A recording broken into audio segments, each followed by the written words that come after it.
For 10 years, a Salisbury double homicide case has remained cold. The question of who killed Arlene Byrd and Antonio Smith at his home at Parkside Apartments remaining unanswered. But last month, things took a change and the case was reopened. 47 ABC's Julian Sadur sat down with the lead investigator and family members to hear why they believe someone knows something and has yet to come forward. In July of 2010, two horrific murders would happen in the apartment building right beside me. It was here that police say that Arlene Byrd and Antonio Smith were brutally tortured for almost 2 hours before eventually being killed. Now, despite the best efforts of investigators, leads dried up and the case went cold. That is, until now. For over 10 years, the double homicide of Arlene Byrd and Antonio Smith has remained something of an urban legend. Rumors have circulated, but as far as who killed the two people known as Twin and Butter, that remains a mystery. This was extremely significant. Why? Just because you have one of the victims, Arlene Byrd, very well thought of as far as within the community. Same thing with Antonio Smith. He went by Butter. One of his other nicknames was he was the unofficial mayor of Salisbury. Arlene was loved in the community. She did people's hair, had friends all over.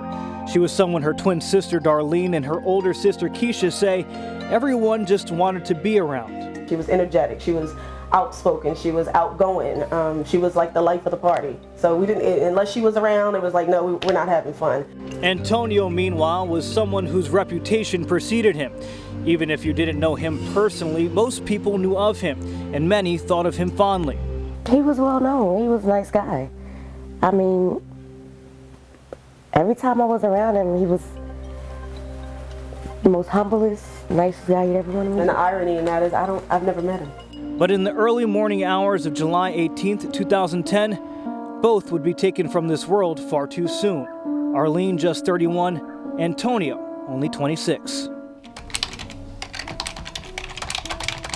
According to the autopsy report, both Arlene and Antonio would die from asphyxiation, stab wounds, and blunt force trauma. But that only begins to tell the nature of their gruesome deaths. Based off of what we saw, as far as the reports and the evidence and the autopsy reports, we're confident in saying that they were tortured inside that apartment. Sergeant Lance Lloyd with Maryland State Police reopened the case in November of this year. And it's his belief, along with other investigators, that more than one person is responsible for carrying out these heinous crimes. They believe Antonio was the target of a carefully planned attack that Arlene found herself in the middle of. They had time. This wasn't something typical or seemed as if it was rushed. Now, as far as investigators know, the night of July 17th, Arlene and Antonio would attend a party at Brew River. Around 3 a.m., Antonio would drive home to his apartment on the 3rd floor in the 510 building at Parkside Apartments in Salisbury. Arlene would follow. But it's Sergeant Lloyd's belief that their killers were waiting there for them. And before the two ever made it inside of Antonio's home, both would be attacked, maybe even held at gunpoint, before being forced into the apartment, where for the next 2 hours their assailants would beat, stab, and choke the life out of their two victims, leaving behind a trail of blood outside the apartment, clearly visible to anyone that would have walked by. But despite the noises, the blood, all the commotion, no one called police. When I woke up that morning, I could instantly tell something's not right. You had an intuition? Yeah, absolutely. Darlene would call her sister that morning several times. As each call went unanswered, her uneasiness grew, until she took matters into her own hands, driving around Salisbury looking for her sister, eventually finding out from friends that Antonio lived at Parkside. I saw her vehicle, I saw his two vehicles out there, so I said, okay, maybe her phone's just dead. So I left. This was about maybe 12 o'clock. I left, but I still had this uneasy feeling all day.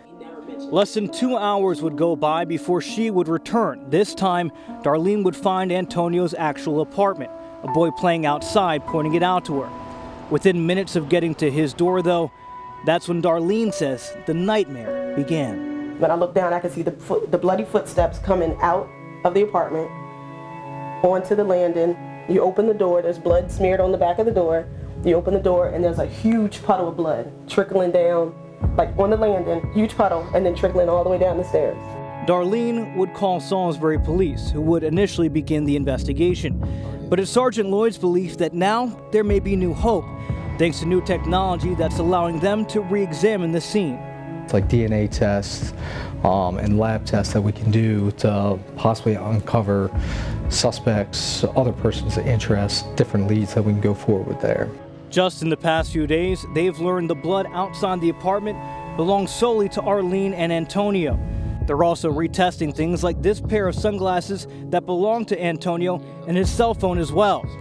But despite the new leads, it's still Sergeant Lloyd's belief, as well as the belief of Arlene's sisters, that at least someone knows something about what happened here in Building 510. Those apartments, I've lived there. The walls are for 7 years.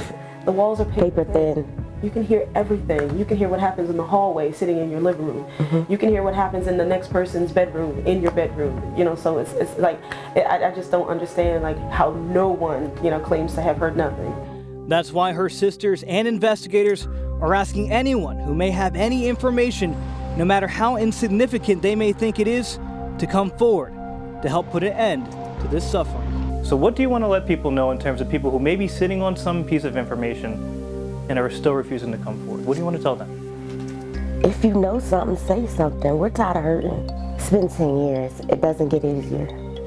But just a little piece of closure would help.